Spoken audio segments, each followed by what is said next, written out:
ಮೇಲೆ ರಾವುಗಾಲ ಗುಡ್ಗಾಲ ನೋಡಿ ನಾವು ಆ ಯಮ್ಮನಿಗೆ ಬಟ್ಟೆ ದಾಂಡೆ ಆ ವಸ್ತ್ರ ಇವಾಗ ಹಾಕಿರೋ ಬಟ್ಟೆ 64 ಮೊಳ ಸೀರೆ. ಆಮೇಲೆ ಆ ಯಮ್ಮನಿಗೆ ಇರತಕ್ಕಂಥ ಒಡವೆಗಳೆಲ್ಲ ಚಿನ್ನ ಬೆಳ್ಳಿ ಬಂಗಾರ ಹಿತ್ತಾಳಿ ಒಡವೆಗಳೆಲ್ಲ ಯಮ್ಮನಿಗೆ ಇವೆ.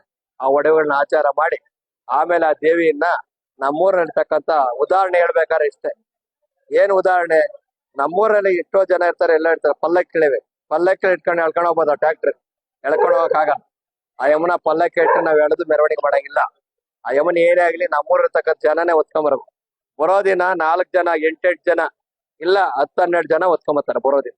ಇವತ್ ಬಂದಾಗ ನೀವು ನೋಡಿರ್ಬೇಕು, ಅದೇ ಚಂದ್ರಮಂಡನೆ ದೇವ್ರನ್ನ ಇಟ್ಕೊಂಡು ಎತ್ಕೊಂಬಂದ್ ಮಾಡ್ತಾರೆ. ಕೆರೆಗೆ ಹೋಗಿ ಅಲ್ಲೊಂದು ಕೆರೆ ತಗ ಬರ್ತಾಳೆ ಶೆಟ್ರ ಕೆರೆ ಅಂತ, ಅಲ್ಲಿ ಬಂದ್ಮೇಲೆ ಗಂಗೆ ಪೂಜೆ ಮಾಡಿ ಆ ಕಳಸದಲ್ಲಿ ಗಂಗೆ ಇಟ್ಟು ಪೂಜೆ ಮಾಡಿ ಆ ಗಂಗೆ ತಂದಲ್ಲಿ ಇಡ್ತೀವಿ.